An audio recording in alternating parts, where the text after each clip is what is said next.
In this video, we'll explain what the Gam API is all about, with its reference methods and implementations, authentication types and REST services, among others. Gam provides an API that allows users to handle different data types and methods to add security to Genexus applications, both web and mobile. When integrated security is enabled in the KB, certain external objects are incorporated to allow the user to interact with the Gam API, where these objects are included. They can all be found below the module called Genexus Security. Their domains are distributed in the Genexus Security Common module. In the introductory course, we saw the list of these external objects provided by Gam and showed an example of use for one of them. Now we'll discuss this in more detail. These objects have properties and methods and, in turn, some of them implement the same methods as business components, such as load, save, delete, fail, and success. If a property of one of these Gam objects is changed, it's necessary to call the save method and run the commit command. The objects imported as business components are as follows: Gam repository, Gam application, Gam user, Gam security policy, Gam event subscription, and all authentication types. As we've said before, all these objects can be found in the Genexus security module. As we mentioned, these objects are composed of properties and methods. In turn, Gam objects also have other methods implemented to create, update, or delete objects. When using them, the commit command must be used after the method has been correctly executed. This command, just like in business components, is also used after a save or delete. The only Gam methods that execute an implicit commit are those related to login and logout, and they're executed in a new logical unit of work, where it's not necessary to do so, since Gam internally generates the various inserts and commits them. Within the reference implementations, we can find uses of static external objects and instance objects. The difference between them is that the static ones are methods that apply when the object does not have the ampersand. Some examples of static objects can be as follows. Gam repository.login. With this we can log into the current repository. Gam user.get. With this we can obtain information about the user currently logged in. Gam application.get, where we can obtain information about the current application. Examples of instance objects include Gam application.getPermissions, where the ampersand indicates that the method will be applied on the loaded object instance, which in this case is Gam application. With this, we obtain an application's permissions. Gam user.addRole by ID, where it receives an identifier and a collection of errors. With this, we add a role to the user previously loaded, which was instantiated.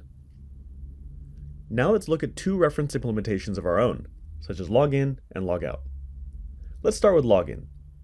For this, we have the Gam example login object. When pressing the login button, the implementation is based on executing the login method of the external objects, Gam repository. As we can see, the login method of this object already provided by Gam is being used. The parameters included in the call are username and password, obtained from the web panel, additional parameters. They can be the option to keep the session active, remember the user, or another case. In addition, we can create custom properties and associate them with the user session as shown on screen. We can also send it the type of authentication used, OTP-related information, and so on. Error collection. If there are any errors, they're loaded into this variable for later review. The result of the operation is stored in the Boolean variable login OK. The action to be performed depends on this value. If it's true, the resulting value of the getLastErrors URL method is stored in the URL variable. This returns the URL where the last Gam error occurred, and once it's executed, its value is removed. This is useful when users try to access an object with authentication and they can't because they're not logged in. So they're first redirected to the login, and from there, they're directed back to the object in question, now with a valid session. Otherwise, they're simply redirected to the home defined in the application. Logout. This can be implemented in a very simple way, as shown below. With the first instruction, the current session is ended, and if there are any errors, they're saved in the errors SDT. The The second instruction ends the flow by taking the user to the Gam example login web panel or, when it's not available, to the web panel used for login. This last instruction should only be performed in cases where this application is not an IDP client. In the event that it is, there's no need to call anything after logout to close the IDP session.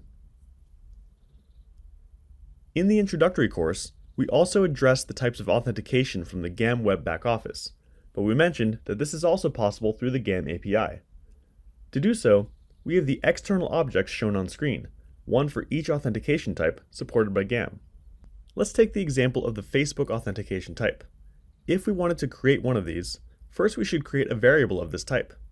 After that, we start filling in the different attributes of the authentication type according to our data. If the authentication type is successful, we perform a commit to persist the data. And that's it.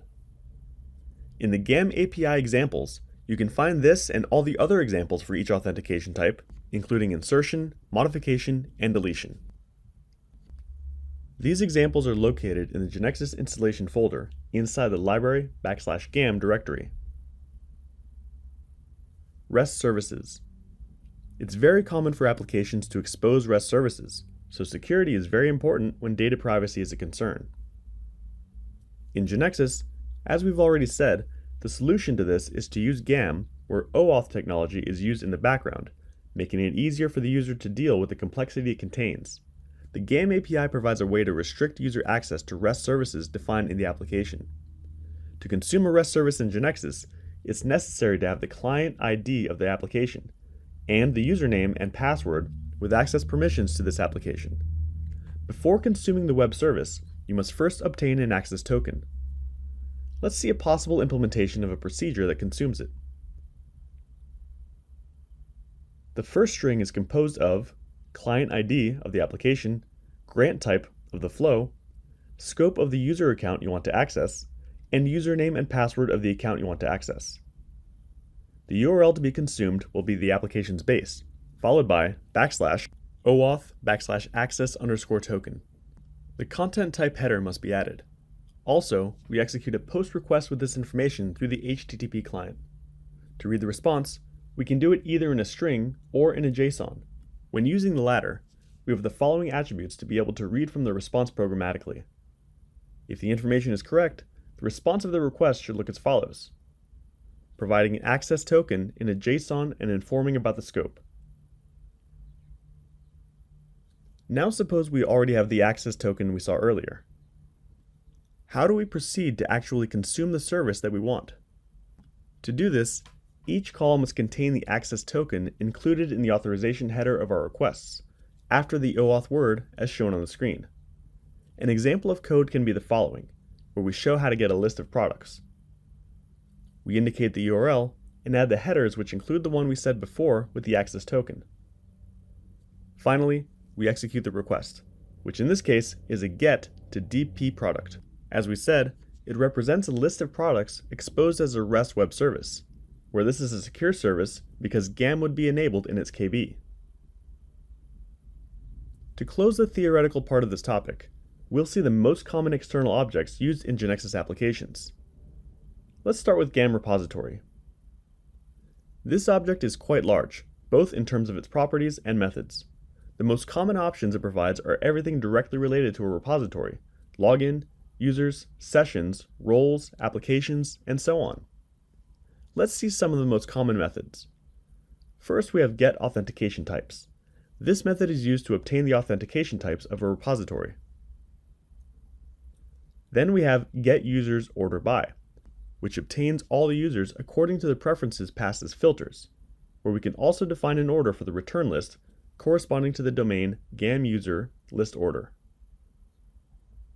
Get roles and get applications correspond to methods to obtain the roles and applications of a repository. And lastly, we have get session logs, which can be used to obtain a log of all the sessions of a repository, with the possibility to filter, for example, by the active sessions. As we can see, all methods always include the same parameters. Those ending in filter are useful to pass filters to the query to be performed on the database. Each one corresponds to another external object with its specification. They can be reviewed before using them to define filters that meet our needs.